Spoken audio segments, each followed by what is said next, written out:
आजकाल कमरेचा problem, slip disk किंवा मानेचा स्लिप डिस्क प्रॉब्लेम हे फार भयानक प्रॉब्लेम झालेत. कारण प्रत्येक माणूस जेव्हा प्रवास करतो, खड्डे असतात, त्यामुळे सर्वांना सर्वायकल, मानेचा, कमरेचा स्लिप डिस्क प्रॉब्लेम हा असतोच. त्याला उपचार काहीच नसतो.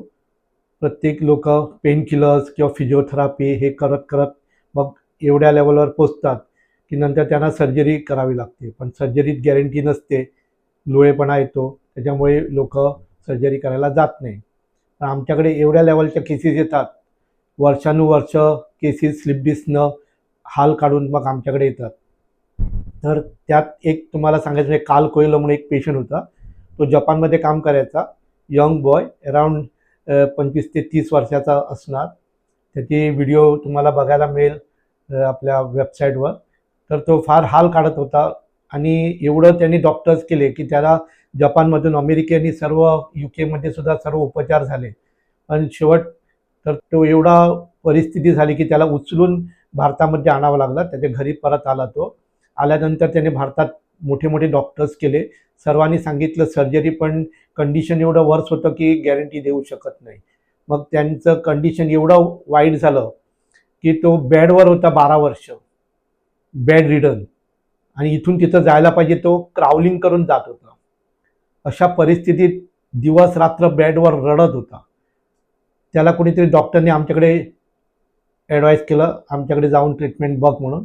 तेव्हा तो क्रावलिंग करून त्याला घेऊन आले होते. तो आल्यानंतर मी सांगितलं काही प्रॉब्लेम नाही, चालू शकणार, तो काही टेन्शन घ्यायची गरज नाही. त्यांनी एवढंच सांगितलं की डॉक्टर मला चालायची वगैरे काहीच इच्छा नाही आहे, मला बेडवरच जे वेदना होतात म्हणजे भयानक, अनबेरेबल, त्या वेदनासुद्धा कमी झाल्या तर मी तुम्हाला आयुष्यभर विसरणार नाही. मी म्हटलं असं का बोलतोस तू, मी चालवतो ना तुला, काहीच प्रॉब्लेम नाही, होणार तो चांगला, एवढी अपेक्षाच नाही म्हणाला. मग आम्ही केस सुरू केली. साधारण 3 महिने ट्रीटमेंट घेतले, 10-10 दिवस. त्या 3 महिन्यानंतर तो गाडी घेऊन नागपूरला गेला स्वतः चालवत, आणि मला सांगितलं डॉक्टर मी एवढं पण करून बघितलं, एवढं बरं वाटतं म्हणून, की नागपूरपर्यंत जाऊन आलो. 60 सिटिंग कंप्लीट होता होता त्याने टोटल नॉर्मल झाला. झाल्यानंतर मी म्हटलं बस आहे आता, आणखी एवढं ट्रीटमेंट कशाला करतो पुढं. तर तो पुढं आणखी करायला विचार करत होता. त्याने 60 सिटिंग नंतर 100 सिटिंग कंप्लीट केले. तर मी म्हटलं गरज नसताना का करतो, त्याची काहीतरी वेगळी इच्छा होती. मग मी म्हटलं तुला पाहिजे तसं, आणि त्यांनी 60 सिटिंगच्या जागी 100 सिटिंग कंप्लीट केले. तो एवढा चांगला झाला, एवढा नॉर्मल झाला की तो परत जपानला आपल्या मित्रांना भेटायला गेला. त्या मित्रांनी त्यांना बघितलं, हा चालतो, नाच सुद्धा करू शकतो, एवढं डान्सिंग करू शकतो, एवढं नॉर्मल झालंय. मग त्यांची इच्छा झाली, ते पूर्वी जसे थायलंडमध्ये रॉक क्लाइम्बिंग करायला जात होते तसं त्यांची विचार झाला की आम्ही परत रॉक क्लाइम्बिंग करायला जाऊया का, आणि ते सर्व ग्रुप रॉक क्लाइम्बिंग करायला गेले. याला काहीही त्रास झाला नाही. त्याने सांगितलं की बाकीचे तरी थकले पण मला काहीच त्रास झाला नाही, आणि मी पूर्ण रॉक क्लाइम्बिंग करून आलो. मग तो गोव्यात आल्यानंतर त्याचा आणखी एक वेगळं स्वप्न होता, तो बायकर होता. बाईक्स रायडिंग करण्याची त्याचा शौक होता, ते सर्व बंद पडलं होतं. तर त्याला परत इच्छा होती म्हणून त्यांनी एवढी ट्रीटमेंट घेतलं होतं की परत बाईक चालवी.